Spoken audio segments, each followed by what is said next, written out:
Hey guys, it's Star. I've noticed a lot of you guys happen to be empaths. I'm an empath too, so I definitely know the struggle. So today I wanted to make a video that's sort of dedicated to you guys, talking about the everyday struggles you all go through. And believe me, there are a lot of struggles. If you don't know what an empath is someone who has a sort of psychic ability where they're able to pick up on the emotional well-being of those around them without even talking to them or knowing them. This is an extremely draining gift because not only can you feel those feelings, you take them on like they're your own. That's not to say that empaths are the chosen ones or they're special. It's actually almost like a curse. If you don't know whether or not you're an empath, if you relate to a lot of these struggles, it is very likely you are an empath. The first struggle an empath goes through pretty much for their whole lives they are a magnet for energy vampires and narcissists. For example, at some point in an empath's life, they will be best friends with an energy vampire. These are the friends that always talk about themselves, always have drama in their lives, always make everything about them, only want to talk about their problems in their life and what's going on with them.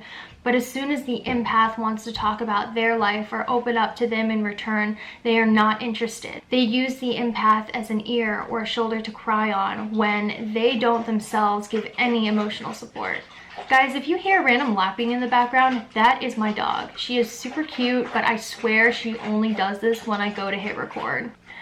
Anyway, this energy vampire that an empath is normally friends with at some point in their life or multiple times in their life is also someone who likes to talk a lot about themselves. They always need to be the center of attention, and they sort of make the empath the sidekick. They need to have everyone's attention on themselves, and if the empath friend takes away any of that attention, they get extremely upset. They also may try to cut the empath down when they feel the empath taking any of their attention. They're very toxic friends. They're very toxic people. They are not good friends. The reason why energy vampire friends are so drawn to empaths are because empaths have a need to nurture, take care of, and cater to other people. And energy vampires feed off of that. That is the stuff they feed on. At some point in their lives, an empath will also be in a relationship with a narcissist.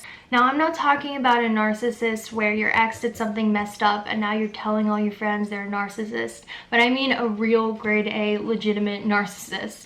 The reason why narcissists are so drawn to empaths in relationships is because narcissists have a need to be worshipped and catered to, and empaths are very giving of their time and affection. So pretty much an empath is a narcissist's grade A supply of validation.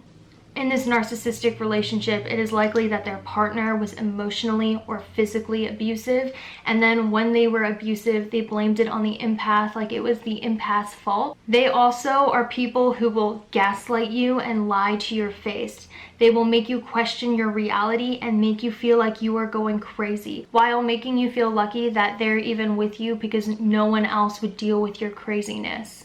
You can catch them cheating red-handed, and they will make you believe you are going crazy, you're making it all up, and that you're unstable. They don't care how it hurts you emotionally. They don't care if you're completely distraught. All they care about is them getting their way and you believing what they say. They're normally pathological cheaters, and they have no shame or remorse in cheating. And they're typically people where when you're first in a relationship with them, they'll be really charming, really sweet, be the perfect person. But as soon as they feel like they conquered you or that you're totally invested in them, they will cut that off completely and start being this totally evil person out of nowhere. That is because in the beginning they were faking it, trying to win your affection so you could give them that narcissistic supply. The only time they were sweet to you in a relationship is when they felt you pulling away or they felt you, their narcissistic supply, backing up. Then they start doing their routine all over again, trying to win you back, trying to earn your affection by pretending they're this sweet, understanding, nice person, but in reality they're not. They just want to make sure you, their narcissistic supply, stays. Then, if you're completely infatuated with them, completely in love with them, they will see that as them winning you over, and you are no longer valued as prime narcissistic supply, so they will go somewhere else for more validation. These people, it was impossible able to get close to or have a real relationship with, because it was all a power struggle where they needed to be on top and they needed to be the center of attention and they needed to be the one catered to and they needed to be worshiped.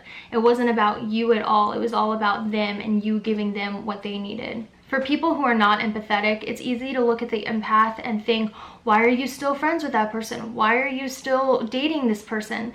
But it's hard for them to understand that as an empath, you don't want to give up on anybody. You want to make sure everyone is okay. You have the need to nurture people. You have the need to take care of people. You see the good in the energy vampire and the narcissist that you want to bring out and develop.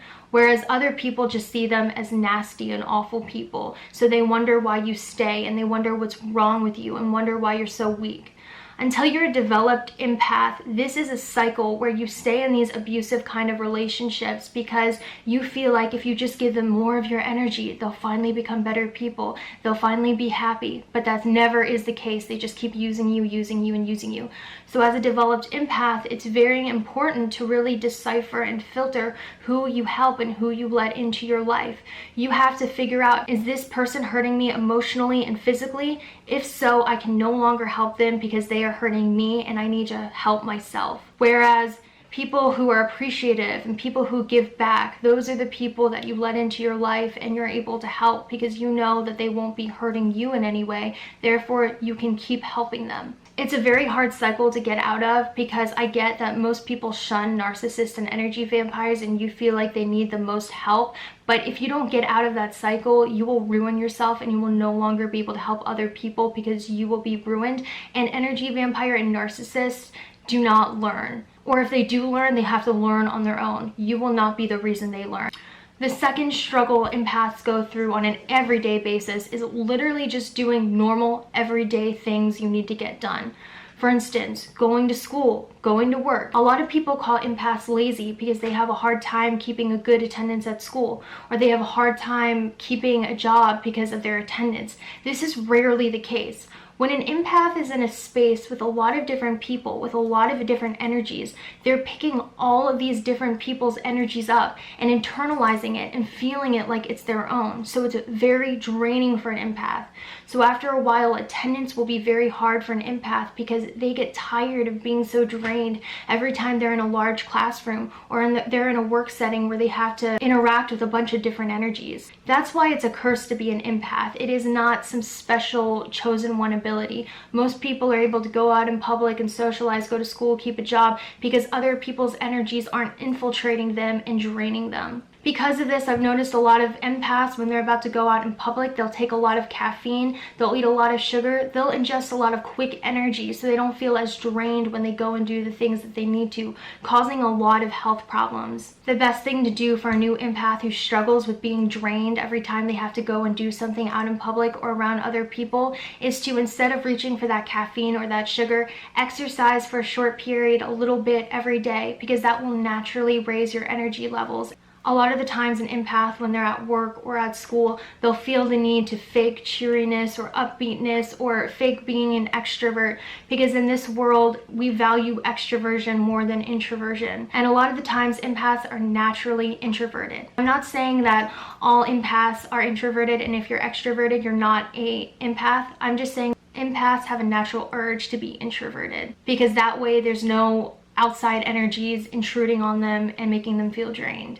Because of this, when they fake extroversion, when they're out with other people, it's more draining. And the best way to deal with this, if you're an empath, is to accept the fact that you are naturally introverted and just explain that to other people and be real and be authentic and reject places that don't allow you to be authentic. Accept your personality and be a genuine person because it's better to be genuine than be fake. The third struggle that an empath will go through every day is feeling like they're not good enough. Empaths have very high standards for themselves because they want to help everyone around them. They want to help the world. They want to fix everyone and everything. And there's no way they can. No one person can fix the world and make everything better. You start to feel overwhelmed, like you're not doing enough, like you're a bad person, like you should be doing more. And you start to get really down on yourself because of that. You have the weight of the world on your shoulders, literally. You might also have self-esteem problems because you've been stuck in those energy vampire and narcissistic relationships that really have made you question your self-worth and who you are. These kind of relationships leave scars on you, making you feel drained, like you're not worth anything, and that's why you're being treated like that. And if those scars aren't addressed, you keep having those feelings of low self-esteem. That's why it's very important to be very discerning about who you let into your circle. Not only that, like I said before, the world values extroversion. The world values high energy people who like to socialize all the time and,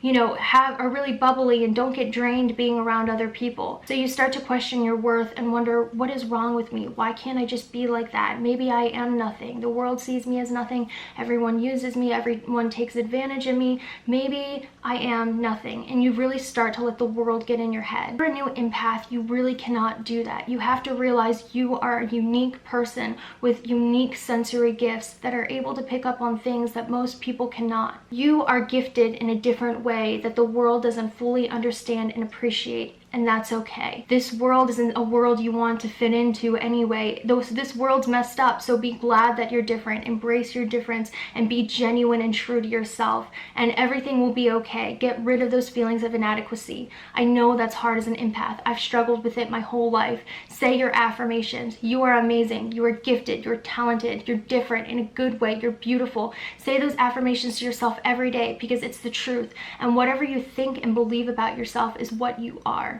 I really hoped you guys enjoyed my empath video. I hope you guys related to a lot of what I was saying and you feel a little less alone knowing that this empath herself has been through it as well. I had a lot of fun doing this video, and as usual guys, I'll see you later. Bye.